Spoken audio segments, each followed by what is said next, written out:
how to buy Greenland rare beer token. So this token came under the symbol of Nordo.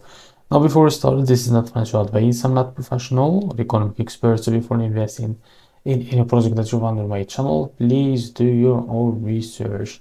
Now before going on by this token, make sure to check their X account and keep following the updates about this token, and don't forget to go and check their Telegram channel too. As you can see, this token is available on CoinGecko. To be able to buy this token, as you can see, now go here and click on here, as you can see, to copy the token address. So as you can see, I will just click on wait.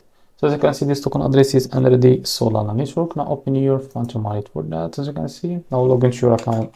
I will log into my wallet first. I will just repeat that. Sorry guys.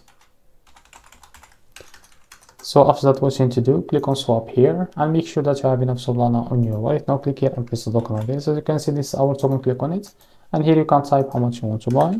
So here you will be able to see how much you receive that token. After that, select provider, for example Jupiter, and make sure to read all that information here and click on swap, and you will be able to buy this token. So this is how to buy Nordo token. If you found this very helpful, please like and subscribe. See you in the next video.